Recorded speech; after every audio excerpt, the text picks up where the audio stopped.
Rebirth of my little queen season 2 episode 8 love. किसी के चिल्लाने की आवाज पुलिस स्टेशन के बाहर गूंज उठी। रिया के हाथ से गन छूटकर जमीन पर गिर गई और वह एकदम से होश में आ गई थी। उसकी आंखें डर और हैरानी से बड़ी हो गई थी। उसने सामने देखा, लव खड़ी थी और लव के बाजू से खून बह रहा था क्योंकि गोली लव को लगी थी। रिया कुछ रिएक्ट करती उससे पहले ही मिस्टर माहेश्वरी, जो वहां पर वक्त पर पहुंच गए थे, गुस्से से रिया के पास जाकर उसके गालों पर एक जोरदार थप्पड़ मार दिए। अगले ही पल रिया मुंह के बल जमीन पर गिर गई। थप्पड़ इतना जोरदार था कि रिया का पूरा चेहरा सुन्न पड़ गया था, यहां तक कि उसे कुछ भी सुनाई नहीं दे रहा था। रुद्रानी जी, जो डर के मारे अपने कानों पर हाथ रखकर जमीन पर बैठी हुई थी, वह भी इस थप्पड़ की आवाज सुनकर धीरे धीरे अपनी आंखों को खोलकर सामने देखने लगी और शॉक हो गई। वहां पर अमन भी आ चुका था और अमन के चेहरे के भाव भी बहुत ही ज्यादा कोल्ड हो गए थे। मिस्टर माहेश्वरी घबराते हुए लव को पकड़कर पूछने लगे, लव, तुम ठीक तो हो? कितना खून बह रहा है? जल्दी चलो, हम हॉस्पिटल चलते हैं। उनके हाथ को पकड़कर समझाते हुए लव बोली, आई एम फाइन, मैं बिल्कुल ठीक हूँ, आपको डरने की जरूरत नहीं है, ये बस थोड़ा सा ही खून है। तभी अमन लव के हाथ को पकड़ लेता है। उसने अपना रुमाल निकाला और उसे लव के बाजू पर बांधते हुए बिना भाव से बोला, तुम्हें हॉस्पिटल की जरूरत है, देखो कितना ज्यादा खून बह रहा है, मेरे साथ चलो। लव जल्दी से उसके हाथ को अपने हाथ से हटा देती है। उसने अमन को इग्नोर करके मिस्टर माहेश्वरी को समझाते हुए कहा, डैडी, मैं ठीक हूँ, गोली सिर्फ मुझे छूते हुए गुजरी है, आप इतना टेंशन मत लीजिए, ये बस एक मामूली खरोंच जैसा ही है और कुछ नहीं है। मिस्टर माहेश्वरी जब खुद लव के बाजू को देखते हैं तब उन्हें थोड़ी राहत मिलती है कि गोली सच में सिर्फ छूते हुए गुजरी थी। उसके बाद मिस्टर माहेश्वरी जमीन पर पड़ी रिया को गुस्से में देखते हुए बोले, तुम्हारी हिम्मत भी कैसे हुई लव पर गोली चलाने की? पहले मुझे लगा था कि मैं तुम्हें इतने वक्त तक जेल में रखकर बहुत गलत कर रहा हूँ, मगर अब ऐसा लगता है कि मेरा फैसला बिल्कुल सही था। तुम सिर्फ जेल में रह सकती हो, क्योंकि अगर तुम बाहर रही तो तुम सबको जान से मारने की कोशिश करोगी। पहले तुमने मुझे जान से मारने की कोशिश की, फिर तुमने रुद्रानी को मारने की कोशिश की, और अब तुमने लव को मारने की कोशिश की। रिया को तो मिस्टर माहेश्वरी की आवाज ठीक से सुनाई नहीं दे रही थी, उसे सब कुछ भारी भारी सुनाई दे रहा था। वह अपने कानों को सहलाते हुए सामने देखने लगी तो उसे मिस्टर माहेश्वरी नजर आए। रिया एकदम से रोते हुए उनके पैर को पकड़कर बोली, डैडी, प्लीज मुझे जेल से बाहर निकाल लीजिए। मुझे पता चल गया, मैंने आपके साथ गलत किया था, मुझे आपके साथ ऐसा नहीं करना चाहिए था। डैडी, प्लीज मुझे बाहर निकाल दीजिए, अब मैं जेल में नहीं रह सकती हूँ, आप तो मुझे बहुत प्यार करते हैं ना? मिस्टर माहेश्वरी काफी कठोर हो गए थे। हमेशा जब रिया उनके हाथ को पकड़कर बहुत रोती थी तो वो उसके आंसू बर्दाश्त नहीं कर पाते थे, मगर अब उन्हें उससे नफरत हो रही थी। इनफैक्ट उसके आंसू देखकर भी उन्हें कोई फर्क नहीं पड़ रहा था। वो अपने पैर को रिया से दूर करते हुए गुस्से में बोले, मुझे डैडी मत कहो, समझी? मैं तुम्हारा डैडी नहीं हूं। अगर एक बार और मुझे डैडी कहा तो मुझसे बुरा कोई नहीं होगा। रिया और रुद्रानी जी दोनों ही डर से कांप गए थे। वहीं लव के होठों पर एक डेविल स्माइल आ गई थी, जिसे उसने तुरंत छुपा लिया था। रुद्रानी जी जल्दी से रिया को उठाती है और वह मिस्टर माहेश्वरी से घबराते हुए बोलती हैं, भाई साहब, आप ये क्या कर रहे हैं? रिया आपकी बेटी है, आप उसके साथ ऐसा कैसे कर सकते हैं? ये सुनकर मिस्टर माहेश्वरी नफरत से बोले, मेरी बेटी है तो क्या, कुछ भी करेगी और किसी को भी जान से मार सकती है। रुद्रानी, क्या यह अभी तुम्हें जान से मारने वाली नहीं थी? फिर भी तुम इसकी साइड क्यों ले रही हो? रिया डरते हुए बोली, डैडी। मिस्टर माहेश्वरी 2 कदम दूर होकर गुस्से से बोले, मैंने कहा, मैं तुम्हारा डैडी नहीं हूं, मुझसे दूर रहो। इसके बाद वो इंस्पेक्टर को देखते हुए ऑर्डर देते हैं, इंस्पेक्टर, अभी और इसी वक्त इस लड़की को जेल के अंदर डालिए, इसने मेरी बेटी को मारने की कोशिश की है। इतना कहते ही मिस्टर माहेश्वरी लव के कंधे पर हाथ रखते हैं और गुस्से में रिया और रुद्रानी दोनों को देखने लगते हैं। रुद्रानी जी को तो अंदर से डर लग रहा था, वो कुछ कहने ही वाली थी, मगर मिस्टर माहेश्वरी उन्हें हाथ दिखाकर रोक देते हैं। रुद्रानी जी को समझ नहीं आ रहा था कि वह क्या करें। इंस्पेक्टर जबरदस्ती रिया को पकड़कर उसे पुलिस स्टेशन के अंदर ले जा रहा था। रिया खुद को छुड़ाते हुए चिल्ला रही थी, मॉम, ये सब कुछ आपके कारण हुआ है, सब कुछ आपके कारण हुआ है। मैं आपसे सिर्फ नफरत करती हूँ, सिर्फ और सिर्फ नफरत समझिए। इतना कहकर उसने उन्हें मारने की कोशिश की, मगर इंस्पेक्टर जबरदस्ती उसे अंदर ले गया। रुद्रानी जी तो शॉक में थी, लेकिन किसी ने भी उन पर ध्यान नहीं दिया। मिस्टर माहेश्वरी चिंता करते हुए लव को पकड़ लिया। फिर वह लव को पकड़कर घबराते हुए ड्राइवर से बोले, जल्दी हॉस्पिटल चलो। ड्राइवर ने कार स्टार्ट कर दी। वहीं अमन भी पैसेंजर सीट पर बैठ चुका था। जब वे अस्पताल पहुंचे तो डॉक्टर ने लव की पट्टी कर दी थी। लव मिस्टर माहेश्वरी को देखकर मुस्कुराते हुए बोली, डैडी, आप इतनी फिक्र क्यों कर रहे हैं? मेरे शरीर पर ज्यादा कट नहीं है। मिस्टर माहेश्वरी उसकी बात को इग्नोर करते हुए सीरियस होकर बोले, लव, क्या तुम सच में मुझे पुलिस स्टेशन इसलिए लेकर गई थी ताकि मैं रिया को बाहर निकाल सकूं? तुमने देखा वह पागल हो चुकी है। उसके सामने जो आ रहा है वह हर किसी को जान से मारने की कोशिश कर रही है। उसने तो तुम्हारे ऊपर गोली तक चला दी। ये सुनकर लव निराश होने का नाटक करती है, फिर धीमी आवाज में बोली, सॉरी डैडी।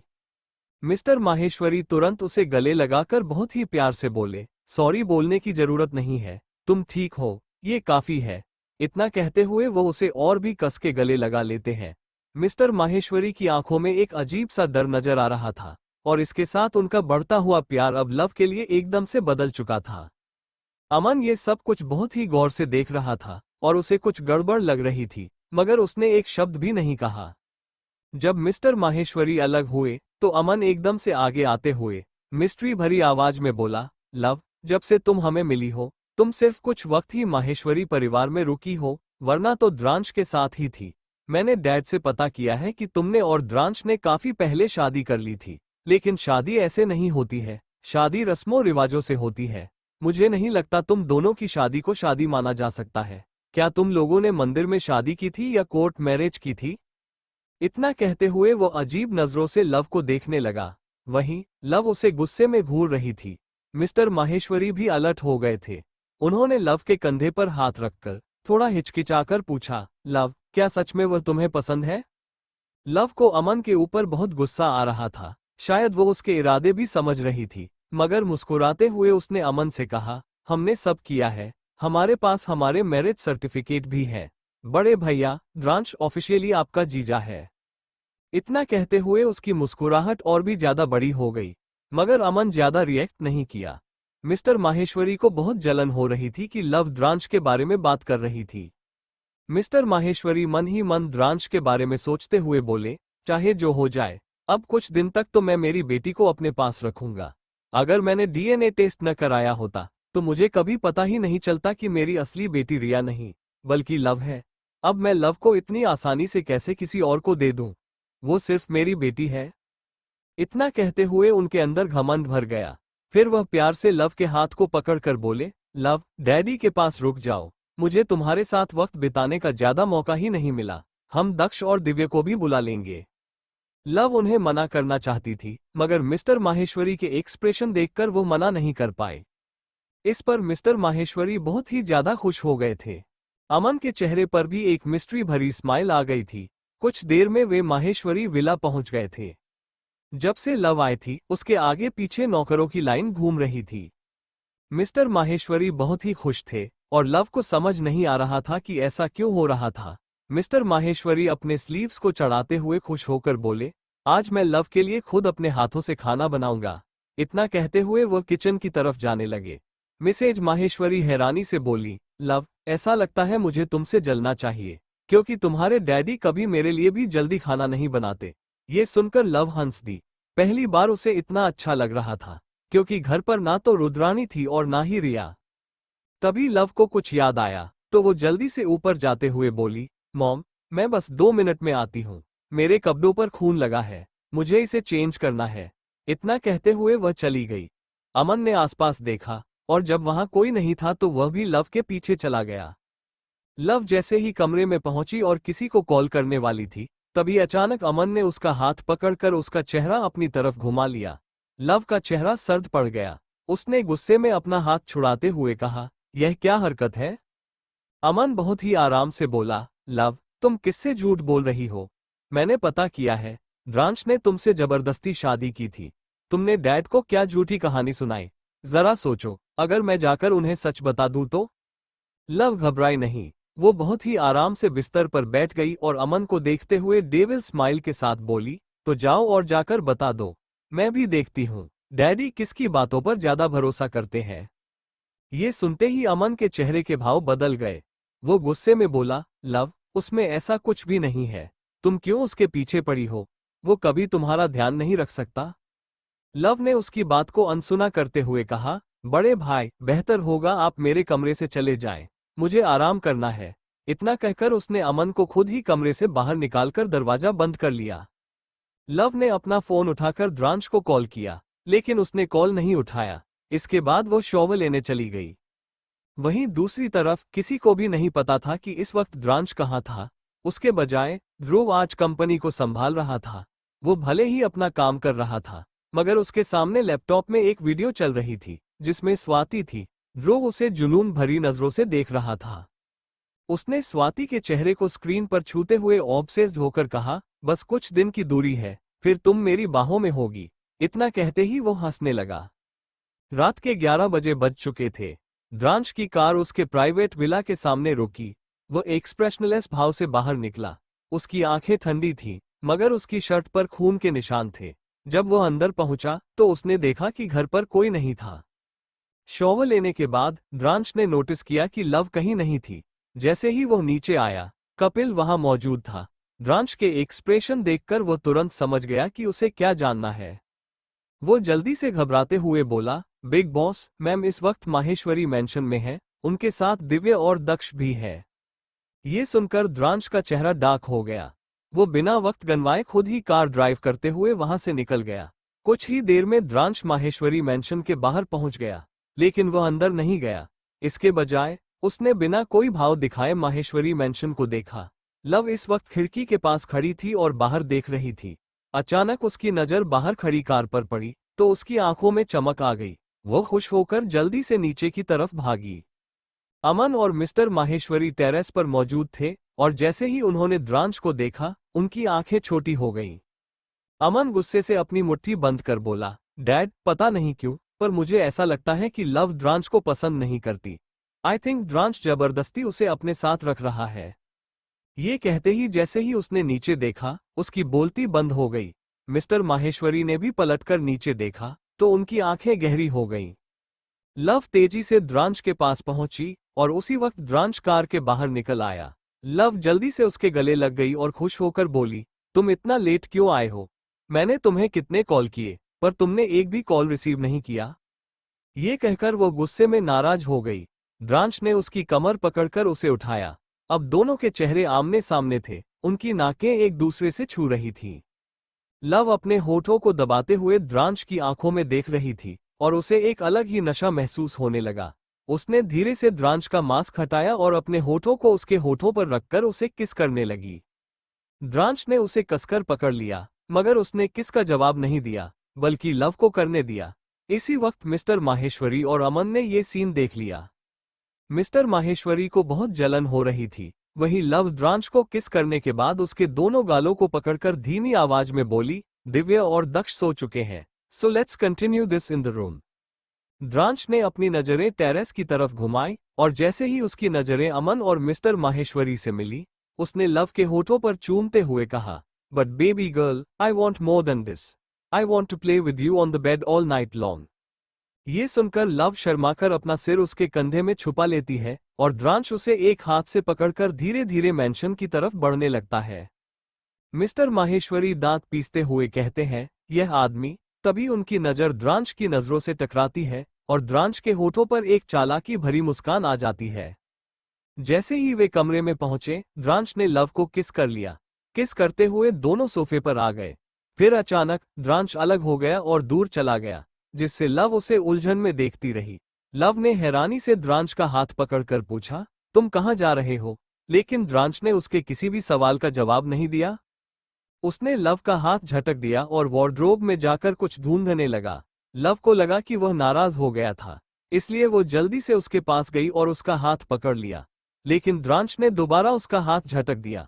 लव ने अपने हाथ को देखा, जो इस वक्त हवा में था, फिर हैरानी से द्रांश को देखने लगी। कुछ ही देर में द्रांश को वो चीज मिल गई जो उसे चाहिए थी। उसने अपना सिर हिलाया, फिर लव का हाथ पकड़कर उसे सोफे पर बैठा दिया। उसने लव के टॉप को कंधे से सरका दिया तो लव ने एकदम से उसका हाथ पकड़ लिया और पूछा, तुम क्या कर रहे हो?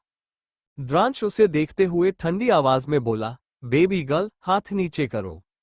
लव ने अपने होठों को दबाते हुए मासूमियत से उसे देखा, मगर इस बार द्रांश गुस्से में बोला, मैंने कहा, हाथ नीचे करो। क्या तुम्हें मेरी बातें सुनाई नहीं दे रही हैं?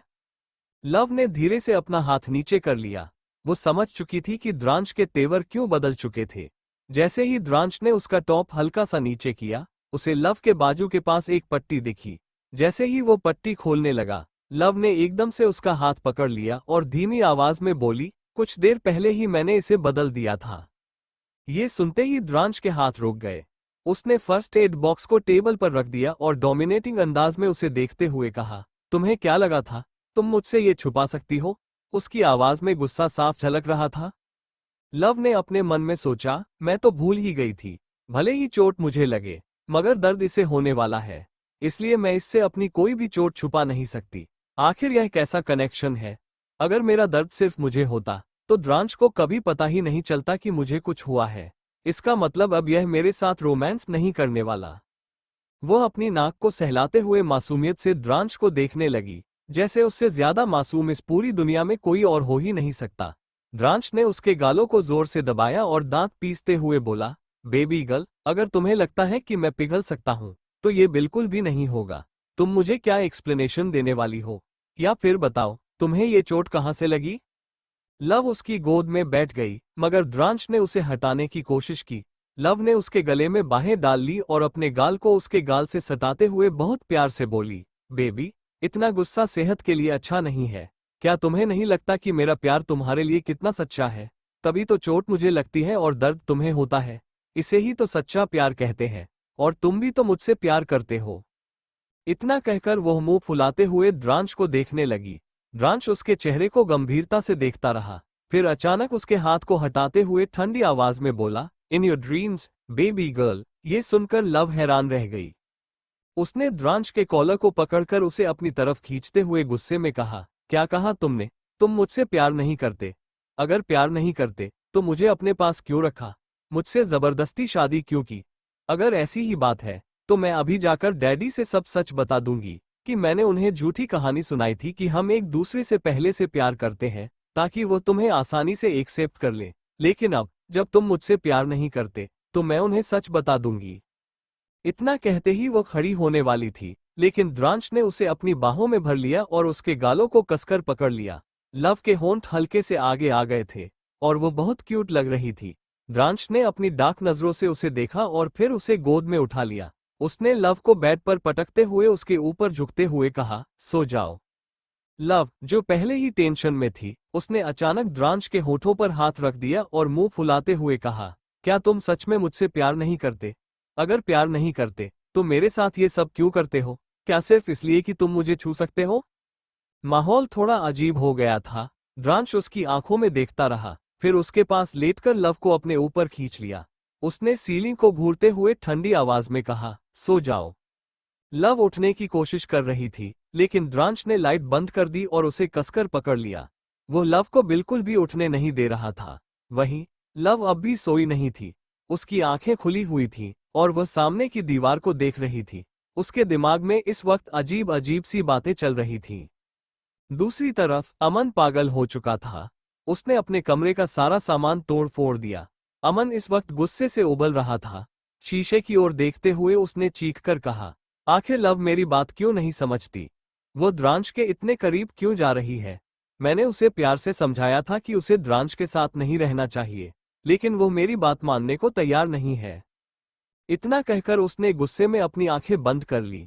उसने मिरर पर इतनी जोर से हाथ मारा कि उसके हाथ से खून बहने लगा, मगर अमन के चेहरे पर कोई दर्द नहीं दिख रहा था। कुछ देर बाद जब उसने अपनी आंखें खोली तो उनमें कोई भाव नहीं था। फिर अचानक वो एक अजीब सी हंसी हंसते हुए बोला, अगर वो मेरी बात नहीं मान रही तो मुझे ही कुछ करना होगा। मुझे द्रांश और लव को अलग करना होगा। मैं नहीं चाहता कि द्रांश उसकी जिंदगी में रहे। ये कहते हुए उसने एक खतरनाक योजना बनानी शुरू कर दी। ऐसा लग रहा था कि उसका दिमाग अब पूरी तरह से बेकाबू हो गया था। द्रांश सुबह 5 बजे उठकर जॉगिंग कर रहा था। उसके बाद उसने गर्दन की एक्सरसाइज करनी शुरू कर दी। उसका सारा सामान कपिल ने पहले ही उसके कमरे में शिफ्ट करवा दिया था। द्रांश अभी एक्सरसाइज कर ही रहा था कि तभी अमन भी वहां आ गया। वो सामने लगे पेड़ से टेक लगाकर खड़ा हो गया और बिना किसी भाव के द्रांश को घूरने लगा। अमन ने द्रांश को घूरते हुए कहा, तुम्हारा क्या मकसद है? द्रांश एक्सरसाइज करते करते रुक गया। फिर उसने अमन को ऊपर से नीचे तक देखा और अपनी भौहें उठा ली, मगर उसने कुछ भी नहीं कहा। अमन को कोई जवाब नहीं मिला, तो वो इस बार गुस्से भरी आवाज में बोला, तुम्हारा क्या मकसद है लव के करीब आने का? तुम उसके करीब क्यों आ रहे हो? मुझे अच्छे से पता है, तुम इतने सीधे तो हो नहीं कि आसानी से किसी लड़की के प्यार में पागल हो जाओ।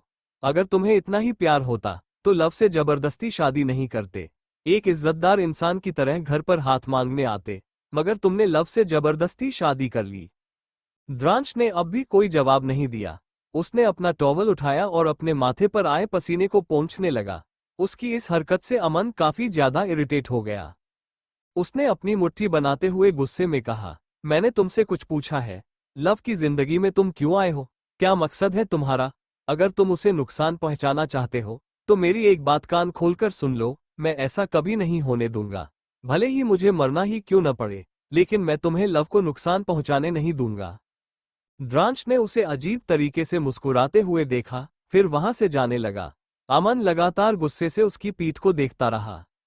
द्रांश के जाने के बाद अमन गुस्से में एक जोरदार पंच पेड़ पर मारते हुए बोला, पिछले जन्म में तुमने लव को अकेला छोड़ा था। तुमने कभी उस पर ध्यान नहीं दिया।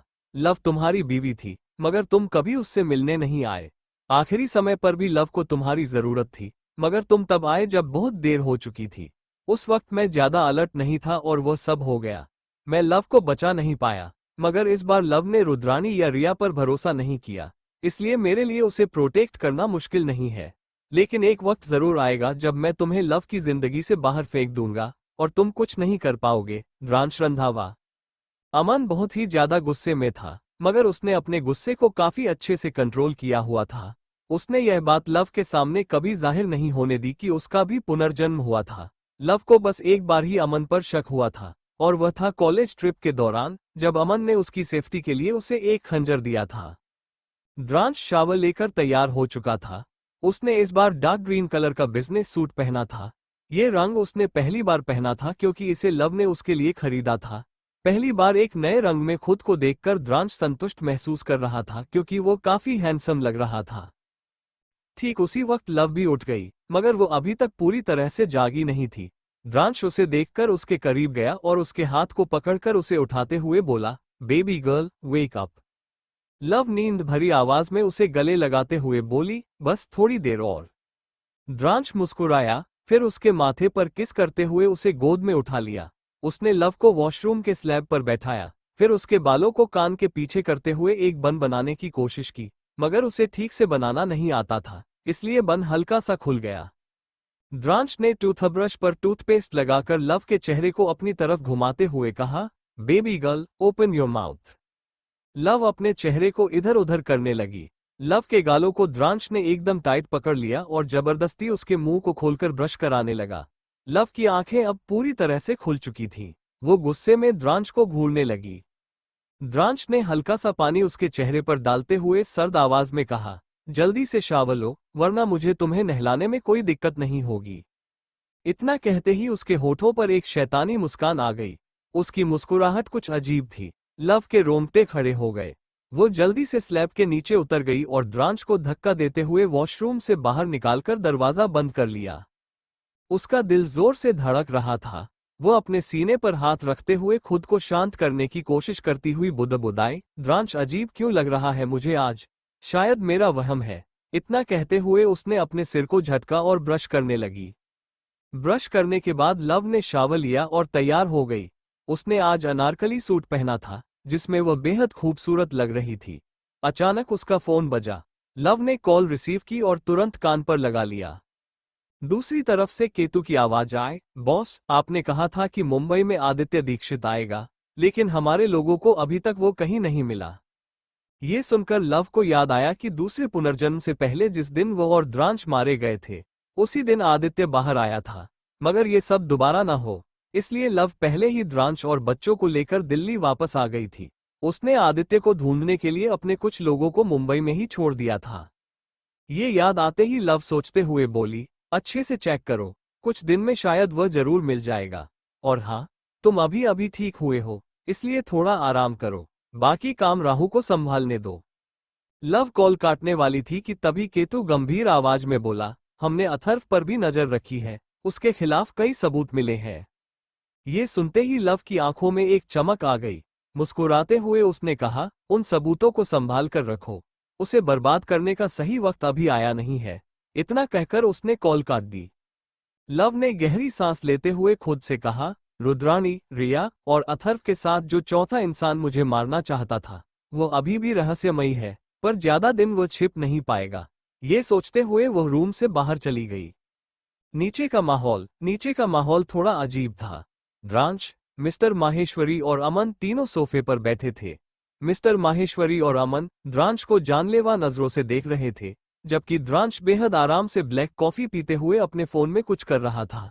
उसके चेहरे पर कोई इमोशन नहीं था। मिस्टर माहेश्वरी ने ताना मारते हुए कहा, तुम्हें शर्म नहीं आती? तुम्हारे पास इतना बड़ा घर है, फिर भी तुम मेरे घर में फ्री में रह रहे हो। बेहतर होगा तुम यहां से चले जाओ। द्रांश ने उनकी ओर कंफ्यूज नजरों से देखा। उसकी नजर सीढ़ियों के पास खड़ी लव पर पड़ी, तो उसने बेहद आराम से जवाब दिया, डैड, आप कैसी बातें कर रहे हैं? क्या यह मेरा ससुराल नहीं है? मैं यहाँ क्यों नहीं रह सकता? क्या आपको मेरा यहाँ आना पसंद नहीं है? अगर नहीं, तो मैं चला जाता हूँ। भले ही हम दोनों बिजनेस राइवल हैं, लेकिन आप मेरे ससुर हैं और मैं आपका दामाद। मिस्टर माहेश्वरी ने मुंह बनाते हुए कहा, तुम इतने सीधे बनने की कोशिश मत करो। तुम एक ऐसे शैतान हो जो अपने चेहरे पर हजारों नकाब पहनकर घूमता है। लव तुम्हारी सच्चाई देख नहीं पा रही है, लेकिन मैं जानता हूं कि तुम अंदर से क्या हो और बाहर से क्या। अपना ये ड्रामा मेरी बेटी के सामने करो, मेरे सामने नहीं, और भूल जाओ कि वो अभी तुम्हारे घर जाएगी। वो मेरे साथ रहेगी। ये सुनकर भी द्रांश गुस्से में नहीं आया। उसने अपनी ब्लैक कॉफी टेबल पर रखी और आराम से जवाब दिया, ससुर जी, जैसी आपकी मर्जी। वैसे भी मैं आज सुबह ही अपना सारा सामान रूम में शिफ्ट कर चुका हूँ।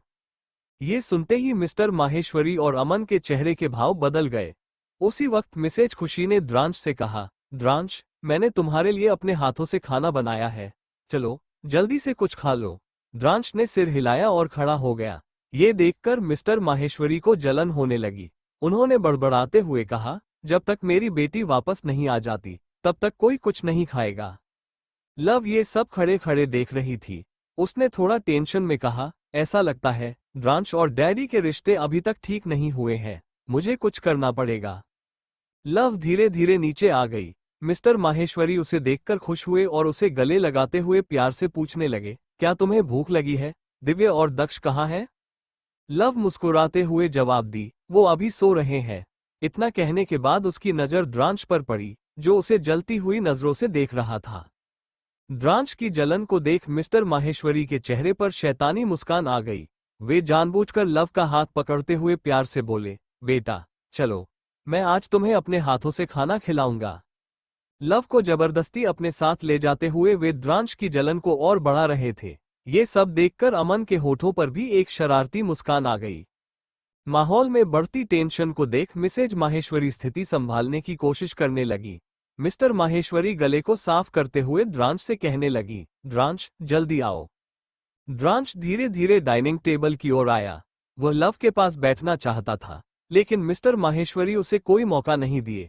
वे लव को अपने पास बैठाते हुए अपने हाथों से उसे खाना खिलाने लगे और बोले, जब तक तुम हमारे साथ हो, मैं तुम्हें रोज अपने हाथों से खाना खिलाऊंगा।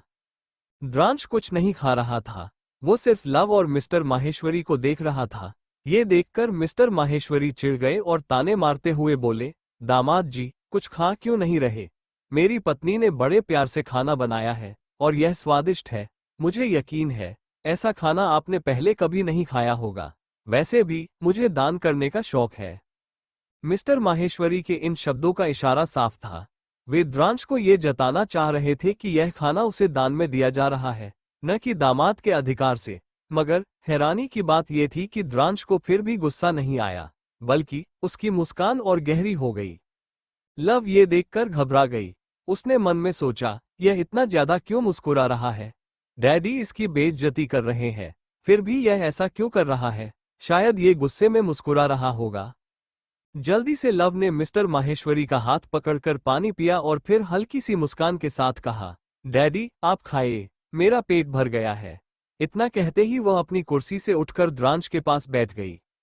उसने द्रांश की प्लेट में खाना परोसते हुए कहा, द्रांश, तुम ये खाओ, ये तुम्हारे लिए हेल्दी है। लव को अपने पास देखकर द्रांश के होठों पर एक संतुष्ट मुस्कान आ गई, जबकि अमन और मिस्टर माहेश्वरी के चेहरे के भाव बदल गए। माहौल अचानक ही अजीब हो गया। लव ने स्थिति को समझते हुए द्रांश का हाथ पकड़ लिया और मिस्टर एंड मिसेज माहेश्वरी को देखकर मुस्कुराते हुए बोली, मॉम, डैडी, मुझे याद आया कि द्रांश तो अपनी मेडिसिन लाना ही भूल गया और उसे पता भी नहीं होता कि कौन सी दवा लेनी है, इसलिए मैं उसकी मदद के लिए उसके साथ जा रही हूँ। इतना कहने के बाद वो जल्दी से द्रांश को लेकर वहां से निकल गई। द्रांश जाते जाते मिस्टर माहेश्वरी और अमन को अपनी ठंडी और रहस्यमयी नजरों से देखता गया। ये देखकर उनकी जलन और बढ़ गई। स्वाति का फ्लैट। इस समय ध्रुव स्वाति के फ्लैट में था। स्वाति अब भी सो रही थी। उसने नेट की नाइटी पहन रखी थी, जिससे उसका गोरा फिगर साफ नजर आ रहा था। नाइटी कंधे से थोड़ी सरकी हुई थी। स्वाति को इस बात का अंदाजा नहीं था कि कोई उसे जुनूनी निगाहों से देख रहा था। ध्रुव स्वाति के पास बैठा उसे देख रहा था। उसकी नजरों में एक अजीब सी जुनूनी चमक थी। उसने धीरे से हाथ बढ़ाकर स्वाति के होठों को हल्के से छुआ और फिर झुककर उसके होठों को चूम लिया। इसके बाद उसका ध्यान स्वाति की गर्दन पर गया। वो उसकी गर्दन को सहलाने लगा। ध्रुव का हाथ धीरे धीरे स्वाति के शरीर पर ऊपर की ओर बढ़ने लगा। उसने अपने होठों को स्वाति की गर्दन पर रखते हुए हल्के से चूमा और फिर धीरे से उसकी गर्दन पर अपने दांत गड़ा दिए। आक्रामक होते हुए उसने फुसफुसाया, बस थोड़े समय की बात है, फिर तुम मेरी हो जाओगी, फिर चाहकर भी मुझसे दूर नहीं जा पाओगी। I am obsessed for you जाना। स्वाति गहरी नींद में थी। उसे इस बात का अंदाजा नहीं था कि कोई उसके इतने करीब आ चुका है, लेकिन धीरे धीरे उसकी नींद में खलल पड़ने लगा। उसे ऐसा लग रहा था कि कोई उसे छू रहा है। ध्रुव लगातार स्वाति को चूम रहा था और हाथों से महसूस कर रहा था। अचानक स्वाति की आंखें खुल गईं। वो घबराकर उठ बैठी। उसका दिल तेजी से धड़क रहा था। उसने चारों ओर नजर दौड़ाई और खुद को संभालते हुए कहा, ये सब क्या है? ऐसा क्यों लग रहा है कि कोई मुझे छू रहा था? वो अपने होठों को छूती है और महसूस करती है कि किसी के स्पर्श का एहसास अब भी उसके होठों पर है। उसके माथे से पसीना बहने लगा था। स्वाति घबराई हुई चारों तरफ देखने लगी, लेकिन उसे कुछ नजर नहीं आया। दूसरी तरफ लव और द्रांश कार में थे। कपिल कार चला रहा था। माहौल में खामोशी छाई हुई थी। द्रांश बिना किसी भाव के अपने लैपटॉप में टाइप कर रहा था, लेकिन उसकी बॉडी लैंग्वेज और तने हुए जबड़े ये साफ कर रहे थे कि वो गुस्से में था। लव उसकी तरफ तिरछी नजरों से देख रही थी। वो अपनी एक उंगली से द्रांश को हल्के से छूते हुए बोली, बेबी। लेकिन द्रांश ने कोई प्रतिक्रिया नहीं दी। वो बस खिड़की से बाहर देखता रहा। तभी लव की नजर अचानक खिड़की से बाहर पड़ी और उसका चेहरा सफेद पड़ गया। वो तुरंत खिड़की से बाहर झांककर पीछे की ओर देखने लगी। उसके चेहरे पर उलझन के भाव थे। उसने खुद से कहा, क्या यह आदित्य था? मगर वह यहाँ दिल्ली में कैसे हो सकता है? लव ने फिर से पीछे देखने की कोशिश की, लेकिन अब वहां कोई नहीं था। उसकी सांसें भारी हो रही थीं और चेहरे पर उलझन के भाव साफ झलक रहे थे। लव मन ही मन सोचने लगी, आदित्य यहाँ क्यों होगा? क्या वो वाकई यहाँ है या यह मेरा भ्रम है? जब द्रांश के प्राइवेट मेंशन पर पहुंचे तो लव ने उसे मेडिसिन देकर कपिल को हर एक चीज अच्छे से समझा दिया। उसने कपिल को द्रांश पर नजर रखने के लिए भी कहा ताकि द्रांश अपनी दवा को नजरअंदाज न कर सके। लव अपने कॉलेज जाने से पहले द्रांश को देखती और फिर कपिल को घूरते हुए आदेश देती, ये सब मैं तुम पर छोड़ रही हूँ। और हाँ, जब तुम द्रांश को मेडिसिन दो तो मुझे वीडियो कॉल कर लेना। मैं देखना चाहती हूँ उसे मेडिसिन लेते हुए। इतना कहकर वह द्रांश और कपिल को नजरअंदाज करते हुए चली गई। वहीं कपिल बेचारी नजरों से द्रांश को घूरने लगा।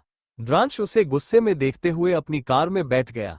ये देखकर कपिल ने अपने कंधे ऊपर उठाए और खुद से बड़बड़ाया, आखिर इन पति पत्नी के बीच चलता क्या है?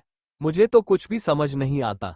कब लड़ते हैं और कब एक साथ हो जाते हैं, पर उनकी लड़ाई में नुकसान मेरा होता है, क्योंकि दोनों तरफ से ढोल की तरह मैं ही पीटा जाता हूँ। पता नहीं अब ऑफिस में द्रांश साहब मेरा क्या करेंगे। इतना कहते हुए उसने जाती हुई लव को देखा। तभी द्रांश कार में बैठा गुस्से से बोला, क्या तुम्हें कार चलाने के लिए इनविटेशन कार्ड भेजना पड़ेगा या फिर हमेशा के लिए रिजिग्नेशन लेटर दे दोगे? ये सुनते ही कपिल अपनी जगह पर उछल पड़ा और जल्दी से ड्राइविंग सीट पर बैठकर घबराकर बोला, बिग बॉस, मैं ये सोच रहा था कि हम मैडम को कॉलेज ड्रॉप कर सकते थे, पर मैडम अलग कार से क्यों गईं?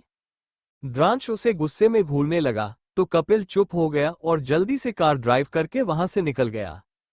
कुछ ही देर में द्रांश ऑफिस पहुंच गया। जब वह अपने केबिन में पहुंचा तो वहां पहले से ध्रुव मौजूद था, जो सिगरेट पीते हुए कुछ सोचकर मुस्कुरा रहा था, मगर उसकी मुस्कुराहट में भी कुछ अजीब था। द्रांश ने उसे एक नजर देखा और फिर अपनी कुर्सी पर बैठ गया। द्रांश के आने से ध्रुव अपने ख्यालों से जागा और उसे देखकर शैतानी मुस्कान के साथ बोला, छोटे, तुम्हें क्या लगता है, प्यार और ऑब्सेशन एक ही चीज है या अलग अलग?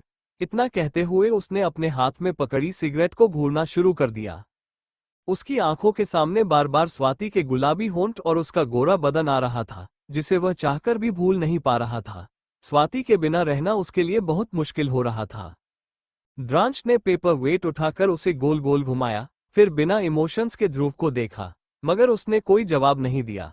ध्रुव ने अपने एक पैर को दूसरे पैर पर चढ़ाया और शैतानी मुस्कान के साथ बोला, पता नहीं ये प्यार है या ऑब्सेशन, पर जो भी है अब मुझे वह चाहिए, प्यार से या जबरदस्ती से। ये सुनते ही द्रांश ने पेपर वेट को घूरते हुए अजीब मुस्कान के साथ कहा, मगर वो ऋषि के पीछे पागल है। इतना सुनते ही ध्रुव के चेहरे के भाव बदल गए। उसने फ्रूट बास्केट से एक चाकू उठाया और उसे देखते हुए जहरीली मुस्कान के साथ बोला, पर मैं ऐसा इंसान हूं जिसे जो चाहिए होता है वो उसे पा ही लेता है। अगर ऋषि मेरे रास्ते में आया तो उसे भी। इतना कहते ही उसने अपनी बात अधूरी छोड़ दी और चाकू को दीवार पर फेंक दिया। कुछ देर तक केबिन में सन्नाटा छाया रहा। ध्रुव ने द्रांश को देखते हुए इंटरेस्ट के साथ पूछा, तुमने लव को अपने प्यार में कैसे डाला? मैंने सुना है उसने कई बार तुम्हारी जान भी बचाई है, पर यह भी सच है कि शुरू में वो तुम्हें पसंद नहीं करती थी। द्रांश ने उस दिन को याद किया जब वो और लव पहली बार मिले थे। उसने अपने हाथ में पकड़ा पेपर वेट उछालकर एक झटके में पकड़ लिया, फिर अपनी नजर ध्रुव की तरफ करते हुए ठंडे स्वर में कहा, कोई भी चीज आसानी से नहीं मिलती। किसी चीज को पाने के दो तरीके होते हैं, या तो प्लानिंग करके स्टेप बाय स्टेप उसे हासिल करो, या जब कोई ऑप्शन न हो तो उसे छीन लो। मैंने दोनों ही किया है। पहले धीरे धीरे उसके दिल में अपने लिए प्यार जगाया, लेकिन मुझे पहले ही पता चल गया था कि लव रुद्रानी की नहीं बल्कि मिस्टर माहेश्वरी की बेटी है। अगर मिस्टर माहेश्वरी को ये बात पता चलती तो वे जरूर लव को अपने साथ ले जाते और कभी भी उसकी शादी मुझसे नहीं होने देते। यही कारण था कि जिस दिन मुझे ये सच्चाई पता चली उस दिन मैंने उससे जबरदस्ती मंदिर में शादी कर ली। उसकी कमजोरी दिव्य था, इसलिए यह मेरे लिए आसान था। द्रांश थोड़ा रुका और फिर सर्द आवाज में आगे बोला, और दीक्षित खानदान तो पहले से ही बर्बाद हो चुका है। मुझे नहीं लगता किसी को मुसीबत में देखकर स्वाति आपसे शादी करेगी। पहले आपको उसके करीब जाकर देखना होगा। अगर आप सफल नहीं हुए तो आप ऋषि का इस्तेमाल कर सकते हो। इस तरह स्वाति ऋषि से नफरत करेगी और उसके मन में आपके लिए नफरत भी नहीं होगी। ये सुनकर ध्रुव मन ही मन प्लानिंग करने लगा। उसे समझ आ गया था कि उसे ऋषि का इस्तेमाल कैसे करना है। हंसते हुए वह बोला, अगर मैं स्वाति के मन में ऋषि के लिए प्यार को नफरत में नहीं बदला तो मैं उसका होने वाला पति नहीं। वैसे अंडरवर्ल्ड में इस वक्त काफी कुछ चल रहा था। अमेरिकन माफिया हमसे आगे बढ़ने की कोशिश कर रहा था। लगता है उन्हें यह बताना पड़ेगा कि एशियाई माफिया बॉस क्या कर सकते हैं। ये सुनते ही द्रांश और ध्रुव दोनों के चेहरों पर एक डेविल स्माइल आ गई। मगर ध्रुव अभी भी स्वाति के बारे में सोच रहा था, पर वह एक हार्टलेस माफिया था जिसके इरादे किसी को समझ नहीं आते थे। उसने अपनी गन निकालकर उसे सहलाते हुए सोचा कि वो आज ही स्वाति से जबरदस्ती शादी कर ले। दूसरी तरफ लव कॉलेज नहीं गई थी। इसके बजाय वो केतु से मिलने हॉस्पिटल पहुंची थी। लव, केतु और राहु तीनों ही एक बोर्ड रूम में मौजूद थे और काफी गंभीर लग रहे थे। केतु मुंह बनाते हुए बोला, आपको मेरी इन्फॉर्मेशन पर भरोसा नहीं है। लव उसकी बात पर ध्यान नहीं दे रही थी। उसकी नजरें वार्ड के कोने में टिंगे कैलेंडर पर थीं। कैलेंडर को देखते हुए उसकी आंखों में एक चमक आ गई। वो मुस्कुराकर अपने मन में सोचने लगी, मेरे पहले जन्म में भले ही मैंने इस पर ध्यान नहीं दिया था, लेकिन किंग ने मुझे बताया था कि आज रात डायमंड होटल में एक पार्टी है। उसी पार्टी में अथर्व किसी मिस्टीरियस इंसान से मिला था। वही मिस्टीरियस इंसान अथर्व का असली कर्ता धर्ता है। अगर मैं उस इंसान से मिलूं तो दो काम हो सकते हैं। शायद वही इंसान रुद्रानी और अथर्व के साथ शामिल था मुझे मारने में, और दूसरा ये भी पता चल सकता है कि द्रांश के बचपन में उसकी जो किडनैपिंग हुई थी, क्या ये सब उस मिस्टीरियस इंसान ने ही अथर्व के साथ मिलकर करवाया था? क्या उसी के कारण द्रांश की यह हालत हुई जिससे उसे एलर्जी हुई? ये सोचते हुए उसने अपनी मुट्ठी भींच ली।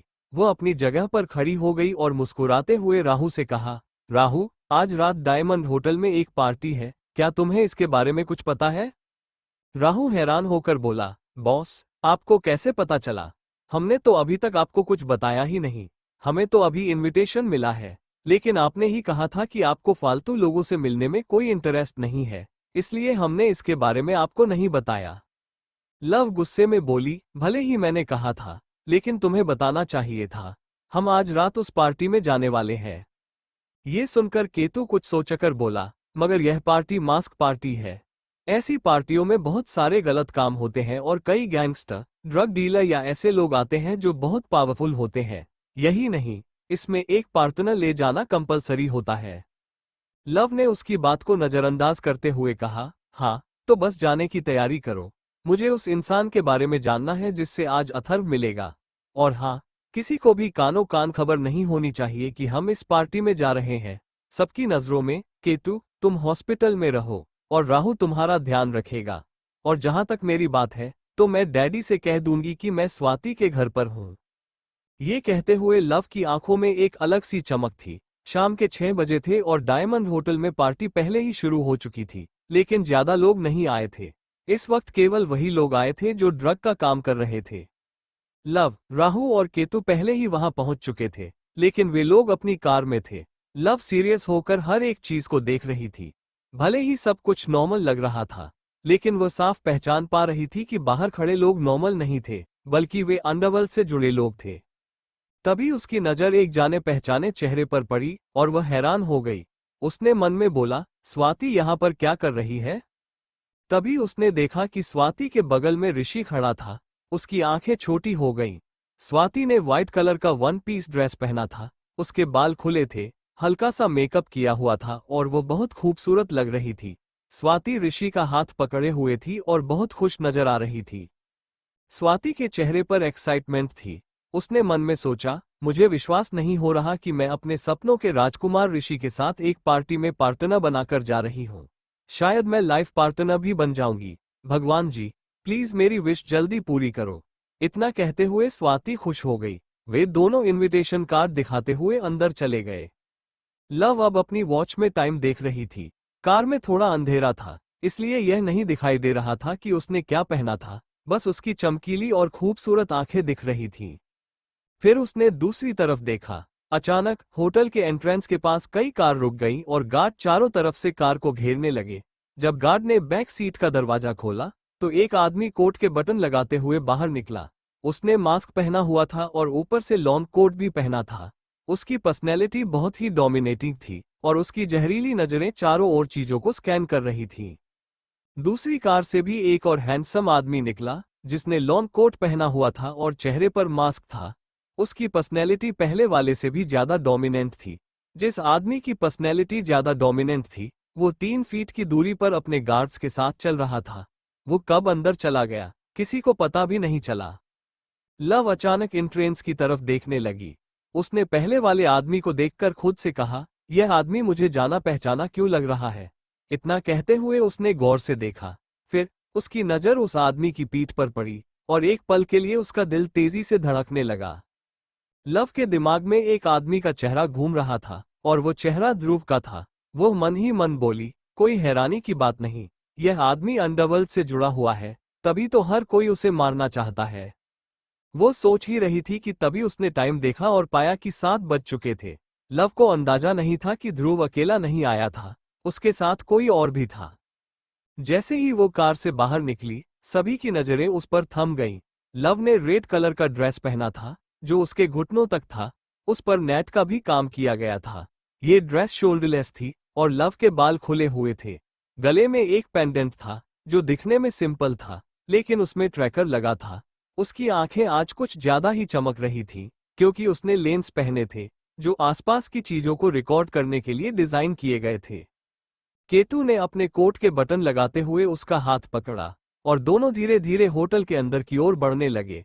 केतु ने इनविटेशन कार्ड दिखाया और वे दोनों अंदर चले गए। अंदर जाने से पहले सभी को एक मास्क दिया गया। लव को एक व्हाइट कलर का मास्क मिला, जो बटरफ्लाई शेप का था, और केतु ने ब्लैक कलर का मास्क लगाया था। राहु इस वक्त कार में ही था। जब लव और केतु अंदर पहुंचे तो उन्होंने देखा कि बड़े बड़े पॉलिटिशियंस भी इस पार्टी में मौजूद थे। कुछ लड़कियां पॉलिटिशियंस और अंडरवर्ल्ड से जुड़े लोगों की गोद में बैठकर हुकअप कर रही थी और कुछ पोल डांस कर रही थी, लेकिन सभी लड़कियों ने बहुत ही कम कपड़े पहने हुए थे। लव ने सभी को इग्नोर करते हुए आसपास नजरें घुमाई और अथर्व को ढूंढने लगी। लव को अंदाजा भी नहीं था कि कोई उसे देख रहा था। पार्टी के किनारे वाली साइड पर, जहां हल्का अंधेरा था, दो बड़े बड़े सोफे रखे थे। वहां ध्रुव बैठा था और उसके साथ वही आदमी भी था जो पहले आया था। जैसे ही ध्रुव की नजर लव पर पड़ी, वो तुरंत पहचान गया। उसने लव के बगल में खड़े केतु को देखा और फिर दोनों के हाथों को पकड़े हुए देखा। फिर उसने एक शैतानी मुस्कान के साथ कहा, छोटे, तुम्हें क्या लगता है सामने खड़ी यह लड़की कौन हो सकती है? लेकिन द्रांश बिल्कुल ध्यान नहीं दे रहा था। उसका पूरा ध्यान अपने फोन पर था। ये देखकर ध्रुव ने अपने एक पैर को टेबल पर रखा और माफिया स्टाइल में बोला, एक बार सामने देखकर तो देखो, तुम्हारी नजरें नहीं हटेंगी। ये सुनते ही द्रांश ने बिना भाव के सामने की तरफ देखा। एक पल के लिए उसकी नजर लव पर ठहर गई। उसने ऊपर से नीचे तक लव को देखा, फिर उसकी आईब्रो ऊपर हो गई और उसकी आंखें धीरे धीरे डार्क हो गईं। उसने अपने दूसरे हाथ में जो वाइन का गिलास पकड़ा हुआ था, गुस्से में वह टूटकर बिखर गया। ध्रुव के होठों पर एक अलग ही मुस्कान आ गई। वहीं लव को महसूस हुआ कि कोई उसे घूर रहा था। वो अचानक पलटकर उस ओर देखने लगी जहां द्रांश था, लेकिन तब तक कोई उसके सामने आकर खड़ा हो गया था। लव ने उसे इग्नोर करते हुए केतु से कहा, अथर्व को ढूंढो। इतना कहकर उसने एक वाइन का गिलास लिया और धीरे धीरे आगे बढ़ने लगी। अचानक वो किसी से टकरा गई। वो गिरने ही वाली थी, लेकिन उससे पहले ही उस आदमी ने उसकी कमर थाम ली और उसे संभाल लिया। दोनों की नजरें जैसे ही टकराईं, लव ने चौंकते हुए धीरे से कहा, आदित्य। लव लगातार अपने सामने खड़े इंसान को देख रही थी, मगर वह शॉक्ड भी थी। पर जल्दी ही उसने अपने चेहरे के एक्सप्रेशन नॉर्मल कर लिए। लव ठीक से खड़ी हो गई तो उसके सामने मौजूद इंसान बहुत ही धीमी आवाज में बोला, आई एम सॉरी, मैंने देखा नहीं। इतना कहते ही वह जाने लगा। मगर जो कुछ भी हुआ वो द्रांश की नजरों से बच नहीं पाया। द्रांश ने साफ देखा कि जाने से पहले उस आदमी ने कैसे लव के हाथ को पकड़ा था और शायद उसने लव के हाथ में कुछ पकड़ा दिया था। द्रांश की आंखें काफी डार्क हो गई थीं। वो बिल्कुल शैतान जैसा बन गया था। लव कुछ नहीं बोली, बस उसने अपने हाथ में पकड़े चिट को कसकर दबा लिया। वो आसपास देखते हुए काउंटर के पास चली गई। उसने सिप लिया और फिर धीरे से चिट को खोलकर पढ़ने लगी। उसमें जो भी लिखा था उसे पढ़कर उसने चिट को मरोड़कर फेंक दिया। उसके बाद वो आसपास देखते हुए वहां से चली गई। द्रांश ने अपनी ठंडी निगाहों से कपिल की तरफ देखा। कपिल ने भी मास्क पहना हुआ था ताकि कोई उसे पहचान न पाए। कपिल घबराते हुए मन में बोला, हो गया बेड़ा पार। भगवान जी, आपको मुझसे क्या दिक्कत है? आखिर इन दोनों पति पत्नी के बीच आप मुझे क्यों फंसा देते हैं? अगर आप चाहें तो मैं कल ही आपके चरणों में 20 किलो लड्डू चढ़ा सकता हूं और नारियल भी फोड़ सकता हूं, मगर कम से कम मुझे ऐसे कपल से दूर रखिए। पता नहीं मैडम यहाँ पर क्या कर रही थी और उस आदमी के साथ उनका क्या रिश्ता था। अब ये शैतान मेरे सर पर चढ़कर गुस्सा कर रहा है। कपिल मुंह बनाते हुए वहां से चला गया। लव ने जहां चिट को फेंका था, कपिल कुछ देर बाद उसे ढूंढ कर ले आया। इस वक्त द्रांश उस चिट में लिखे शब्दों को पढ़ रहा था, जिसे पढ़कर उसका खून खौल रहा था। उस चिट में बड़े बड़े अक्षरों में लिखा था, रात 9 बजे, रूम नंबर 888। द्रांश को ऐसा महसूस हो रहा था कि उसका बीपी हाई हो रहा था और उसके दिल में आग लगी थी। उसके आसपास का माहौल अचानक काफी डेंजरस हो गया था। कपिल के माथे से तो ठंडा पसीना बह रहा था, वहीं द्रांश अपनी ठंडी और भरी आंखों से लगातार लव को देख रहा था। दूसरी ओर स्वाति ऋषि के आगे पीछे पागलों की तरह घूम रही थी। उसने ऋषि का हाथ पकड़कर एक्साइटमेंट में कहा, ऋषि, मैंने सुना है यहाँ अभी एक डांस होगा।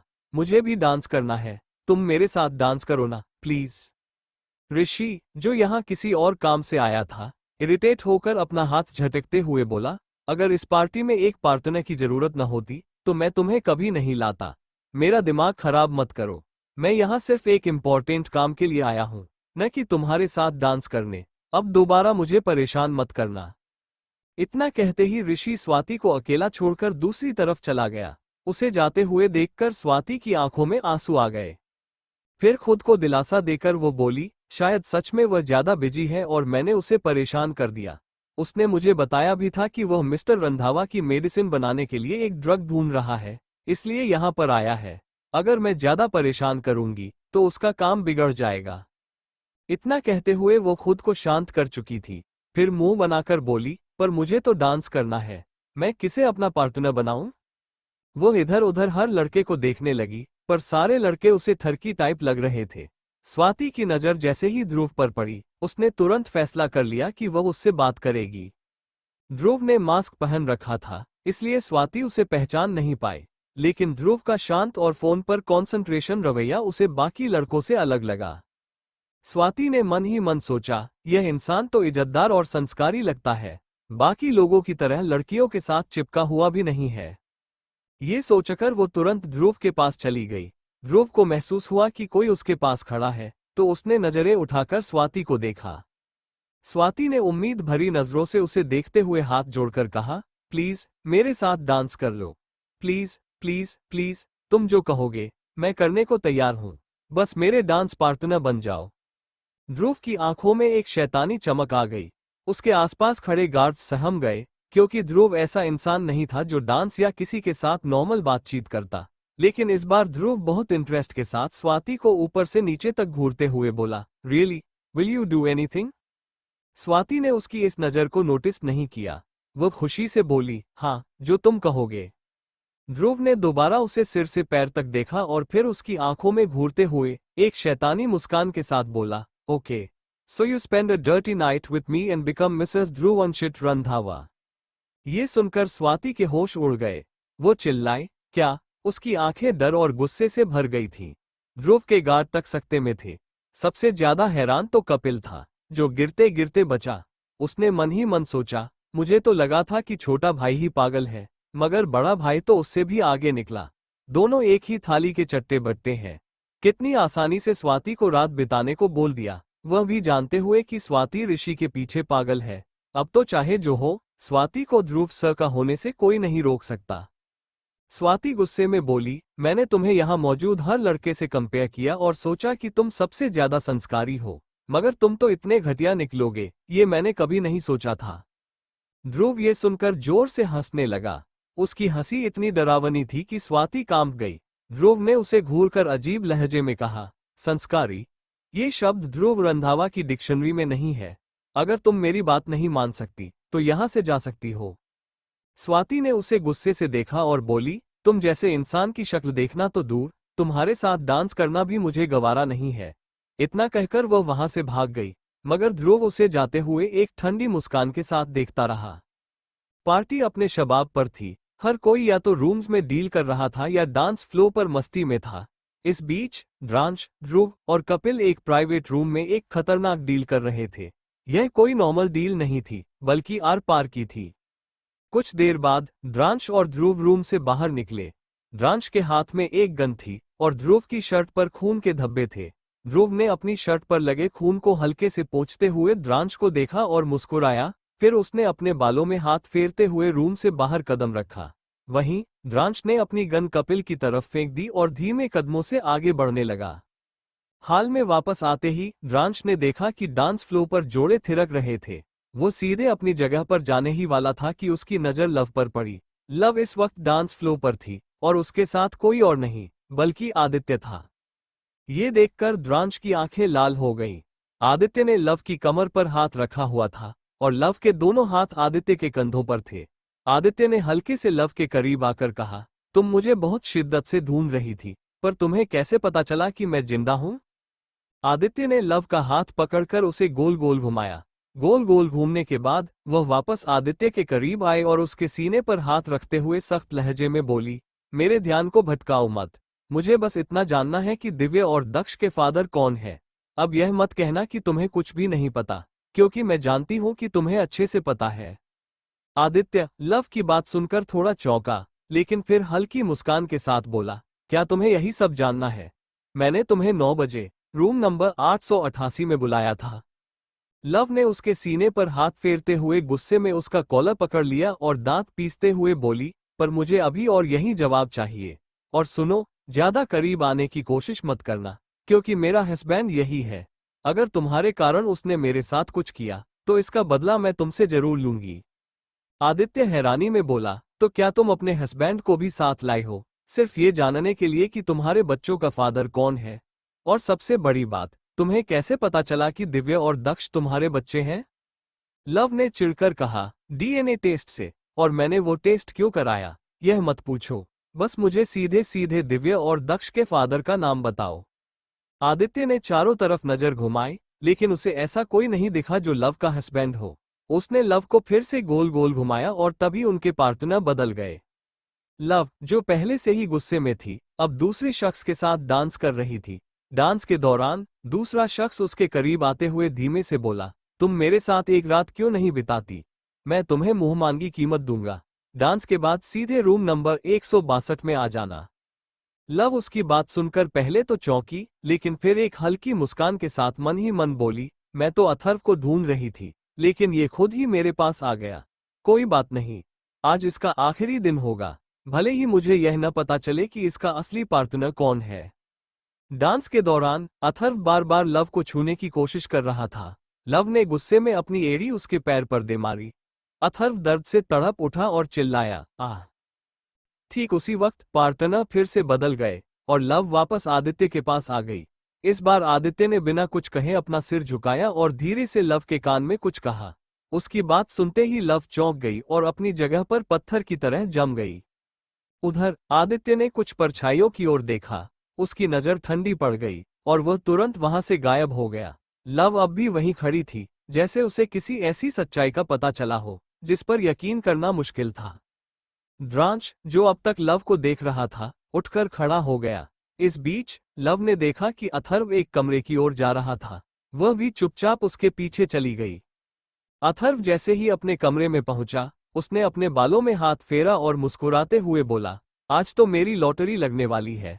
बस मुझे द्रांश को वो दवा दोबारा खिलानी है, फिर वो कभी लव को छू भी नहीं पाएगा। यही नहीं, वो पैरालाइज भी हो जाएगा। ये कहते हुए वो हंसा। उसने अपनी जेब से एक दवा निकाली और उसे अपने कोट में डालकर कोट को सोफे पर फेंक दिया। तभी उसे एहसास हुआ कि कोई कमरे में आ चुका था और उसने दरवाजा बंद कर दिया था। बिना पलटे ही वो मुस्कुराया और बोला, जाने मन, तुम आ गई। मैंने सोचा नहीं था कि तुम इतनी जल्दी मान जाओगी। लव धीरे धीरे कमरे में चलकर आई और फिर उसने लाइट बंद कर दी। अथर्व मुस्कुराते हुए बोला, लगता है तुम पूरे मूड में हो। इतना कहकर वह धीरे धीरे बेड पर आ गया। लव ने उसके सीने पर हाथ फेरते हुए उसे पकड़ा, लेकिन अचानक अथर्व को अपने शरीर में तेज दर्द महसूस होने लगा। उसे ऐसा लगा जैसे उसका शरीर पैरालाइज हो गया हो। वह दर्द से कांपते हुए बोला, कौन हो तुम? लव धीमे स्वर में बोली, तुम्हारी मौत। तुम आज द्रांश को नुकसान पहुंचाने वाले थे, लेकिन इसके लिए तुम्हें जिंदा रहना होगा। पर सवाल यह है कि क्या तुम जिंदा रह पाओगे? इतना कहकर लव ने अथर्व की गर्दन से वो सुई निकालकर फेंक दी जो उसने चुभोई थी। अथर्व चौंककर देख रहा था, पर वो कुछ समझ नहीं पा रहा था और न ही लव का चेहरा साफ देख पा रहा था। लगभग आधे घंटे तक लव कमरे में रही और अथर्व के चिल्लाने की आवाजें आती रहीं। जब लव कमरे से बाहर निकली तो उसके हाथ में वही सुई थी जिसे उसने अथर्व के शरीर में डाला था। फिर वह इतराती हुई चली जा रही थी, लेकिन अचानक किसी ने उसे खींचकर दीवार से सटा दिया। वो कोई और नहीं बल्कि द्रांश था। द्रांश गुस्से में उसे दीवार से दबाते हुए देख रहा था। लव पहले तो गुस्से में मारने वाली थी, पर फिर उसने द्रांश को पहचान लिया। द्रांश गुस्से में बोला, बेबी गर्ल, ऐसा लगता है कि तुम अभी तक बहुत खुश थी। वह धीरे धीरे लव की कमर पकड़ते हुए अपनी आंखों में आग लिए उसे देख रहा था। लव घबराते हुए द्रांश के सीने पर हाथ रखकर कांपते हुए बोली, तुम यहाँ क्या कर रहे हो? द्रांश जानलेवा आवाज में बोला, क्या बुरा लग रहा है कि मैंने तुम्हें किसी मर्द के कमरे से निकलते हुए देख लिया? वैसे अब क्या करोगी? 9 बजे तक रूम नंबर 888 में जाने का वेट करोगी? फिर वह हंसते हुए आगे बोला, वहां तुम्हारा कौन इंतजार कर रहा है? लव के माथे पर शिकन आ गई और द्रांश के गुस्से ने उसे थोड़ा और पागल बना दिया था। द्रांश की एक ही कमजोरी थी और वह थी लव।